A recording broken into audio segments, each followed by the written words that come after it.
Well, alrighty then, music makers. How's it going, man? I hope you guys are in the woodshed rehearsing. I hope you guys are lining up gigs and knocking on doors and performing and soothing souls and putting a smile on their faces. That's always a good thing. That's why we do what we do. It's gratifying to make other people smile and forget about their bullshit for 2 hours, right?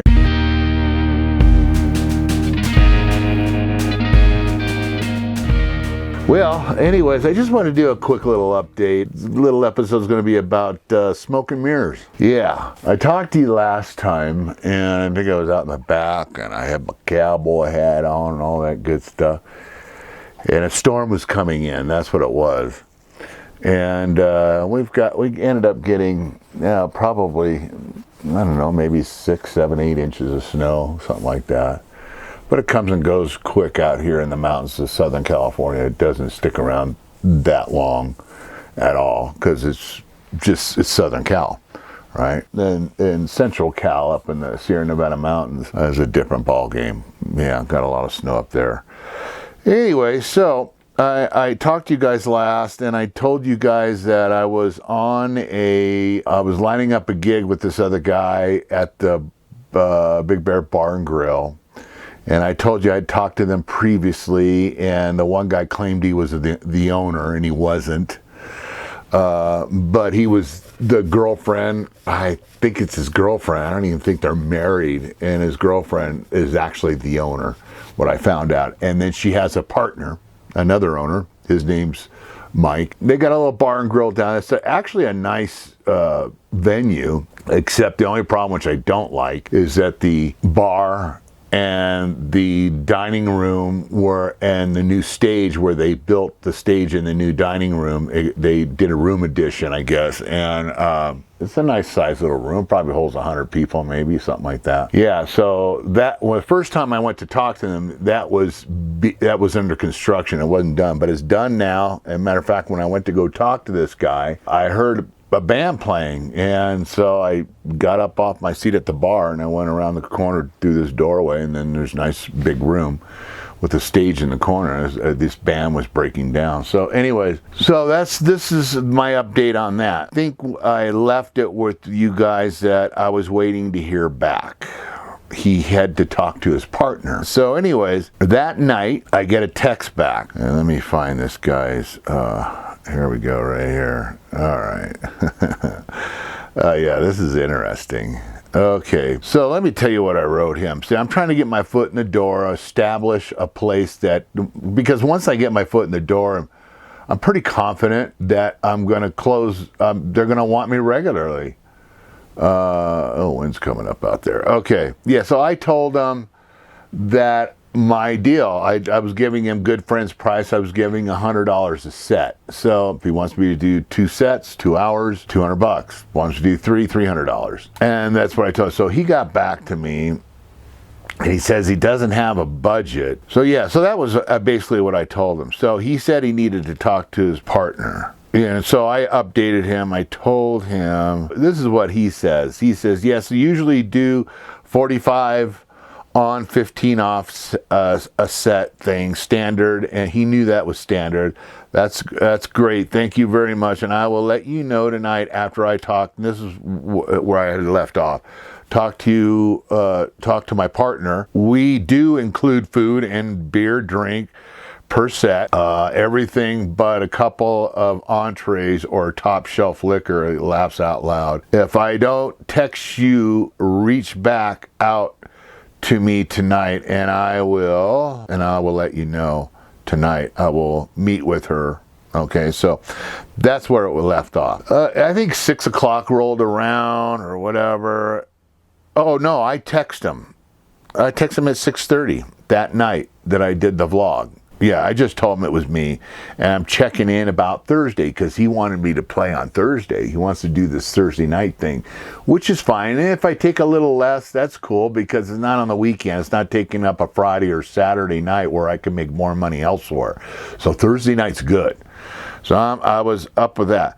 But then I get this text back that night, And what time did I get it? Oh, I got it about an hour later after I gave him a shot to find out about Thursday of that week. So I see this text and it says, he typically charges $100 an hour, but I got him down to $200 for the night. Then the next text, it says, oops, sorry, that was for my partner. I'm working on it right now. And then he puts a bunch of laughy faces, like he fucked up. He totally fucked up. And then he sends another text and says, she's a little tighter on the money, had to make it sound good. Yeah, sure he did. Okay, so, and I'm not texting him back yet. I haven't texted him back. Then in the next text he sends, he says,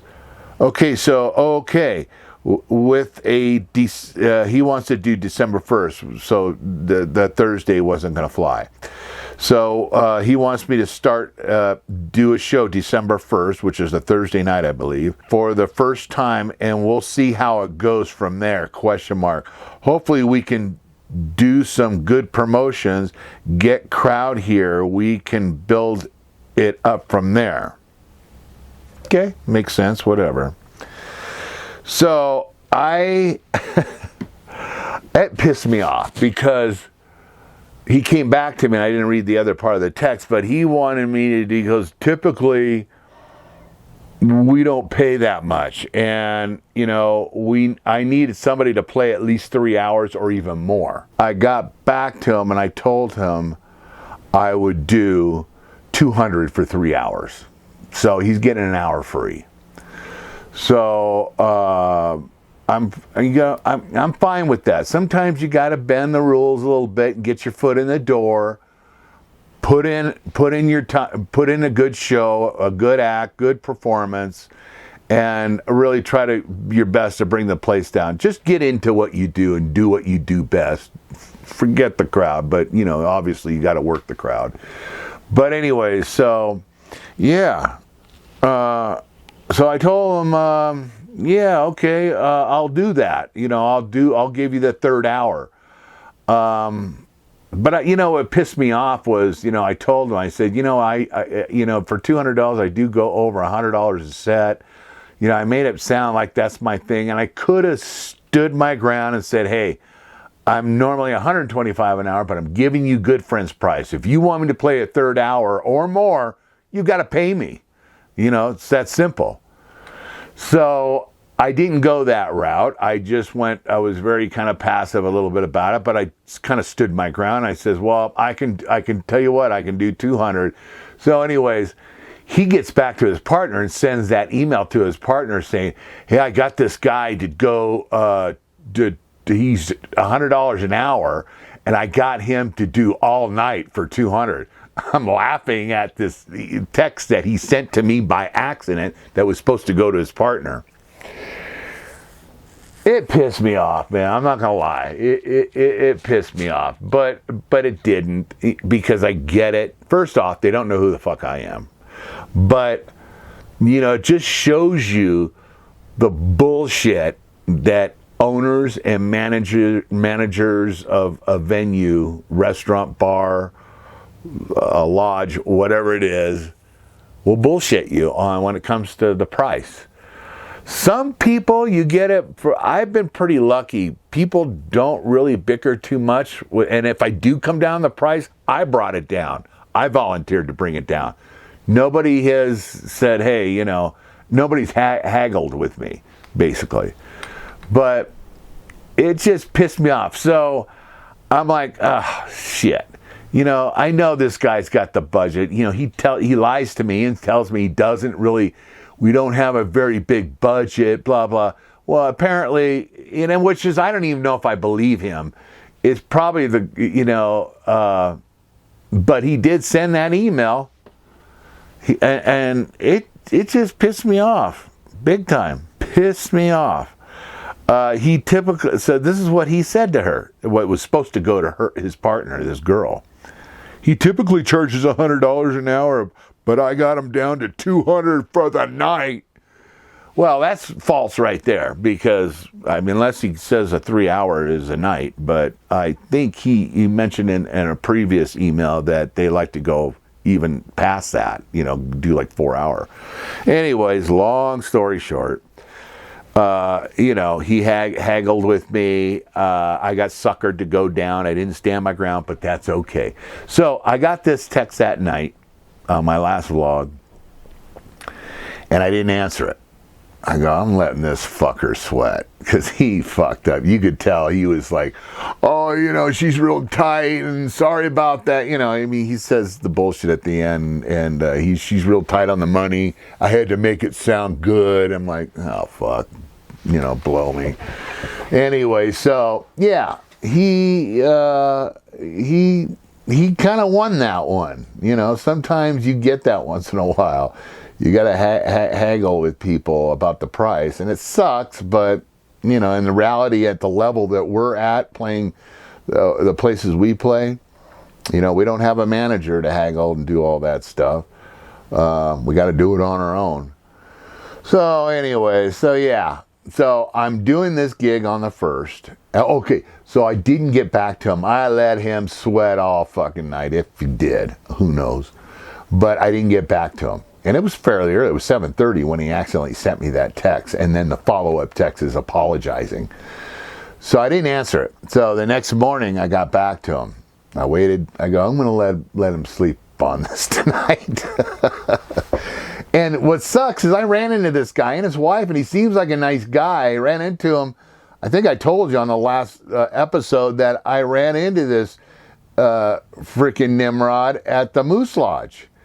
He's a Moose Lodge member. I wasn't playing that night. I was just there for, they did a Queen of Hearts draw, which is up to like $14,000. So Kim was bartending that night, so I went there to buy you know, like $10 worth of tickets or something like that.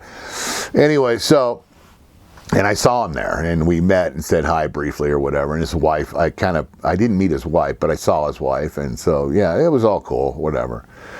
So anyway, I let him sweat. So the next morning I got back to him, and this is what I said. I was going to get into it. I'm talking to Kim. I go, should I just kind of just slap this guy in the face again? But I go, you know what? I'm not going to do that, because it's weird up here. So I got back to him, and I said, he says, okay, so December 1st, time, and we'll see how it goes. Blah, blah, blah. So he didn't say anything about time. So I said, I got back to him the next day on Thursday, and I said, that's perfect. I will help, because I promised him that. I will help you promote and get a flyer when you're ready, as I said I would, ...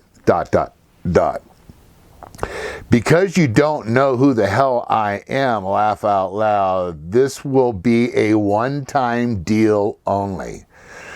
A one-time deal. Please read my bio I sent you, because I don't think he did. Please read my bio I sent you, and if you like the results of December 1st, we will renegotiate and go from there. If anything changes between now and December 1st, no worries, just let me know. So I didn't want to sound desperate, and he got back to me that morning, and he says, beautiful, okay, I got you in December 1st, and then we'll go from there. Thank you. And he puts a little praying sign. So, yeah, so when I use that term, smoke and mirrors, well, that's what it is. And it's like that in the entertainment industry. It's just how it is. A lot of people say they have credentials and they don't. People say they have a budget and they really don't. They're just tight fuckers. Yeah, so, and that's not just in the music business, you know, it's also in the entertainment, like in acting and theater. It's anything that has to do with entertainment. There's a lot of smoke and mirrors, and you've got to be sharp enough to know what's bullshit and what's not. Sometimes you can't ever find out. Sometimes you just got to negotiate the best deal you can for your solo act. So that's what happened. Interesting. I don't know if that's happened to you guys. If you want to say anything in the comments. Thank you guys so much for the love and support of the channel. Trying to get it going. We're trying to get it going, get it up there, and and I know there's a lot of wonderful music makers out there. We've gotten quite a few new subscribers on here, and a couple times had a chance to go peek, and I'm telling you, guys there's some talent out there. So that's a beautiful thing, because when you got talent and you've got a great solo show or duet or even a band, and you are good and confident and good with the crowd, you'll stay busy. You'll definitely stay busy. So we'll see what happens I think what I'm going to do too, I think on December 1st, I'm going to bring a camera with me and kind of show you the layout of the place, and maybe I'll try to sit up, and I don't know if you guys want to watch me set up or whatever the hell. I don't know. We'll figure it out. I'll do something. But this cracks me up. So what I'm going to do is kill it on the December 1st. I'm going to help him. I'm going to promote it. I'm going to get a flyer to him and help him promote at my end on my social media, and give it to him, send it to him, and let him promote it on his social media if he wants to make up flyers. Yeah, and then we'll kill it, and we'll see what happens. Who knows? I could be playing in front of 6 people or 60 people. I don't know. I don't know what's going on. I don't know how the tips are there. This is a little more of a hip place. It's not as much as it's more of a young crowd kind of place, younger than me. I noticed, or close to my age, but I don't see, it's not like the people I get at the Moose, or of course, when I played at the Social in the summer, those are just tourists that come up from all over the place. But anyways, you guys, thanks for everything. Thanks for, you guys know who you are, who donated to help support the channel. Also, it's not just the money too, but it also helps to like the channel, I guess, or what. I don't know how all that bullshit works. But anyway, so let's just have fun and get out there and play. I want to thank you all again for the love and support of this community that we have. I don't really call it a channel. It's more like a community, because they're everybody, and we kind of learn from each other, and it's a beautiful thing. So, and guess what today is? Thanksgiving, Turkey Day. So you guys enjoy your blessings, would you? With your family, your friends, your significant other, if you're solo and by yourself. Enjoy your blessings today, and kind of reflect upon and be thankful for what has happened to you this year, except all the negative stuff. But I know that all the crap that's been going on Clusterfuck 22, there's some goodness out of it, and goodness always prevails over darkness. So remember that. It's going to get better. It's going to get better. We got to get these whack jobs out of the White House. They're destroying our country. And it's really so funny and ironic, is I don't want to get political or anything, but the fake news, I call it it is bullshit news. They all have a narrative. They all hate Trump. It's such a mess. But anyways, they don't tell the rest of the country what's going on. Fox is the only one, and a couple Newsmax and a couple other ones that are conservative. Yeah, I always like to back in the day, it wasn't like this, because it's so separated right now. Back in the day, I used to always tell people I was politically conservative, but socially liberal. So I don't know what the hell that means. Anyways, you guys all rock. Stay in the woodshed. I hope you guys are lining up gigs. I'm going to think of something good to come up next week. If today's the 24th or 25th, that means I got 5 more days. So I probably will do, I got that gig on December 1st. So maybe I'll do something with that. I'll figure it out. God bless you all, man.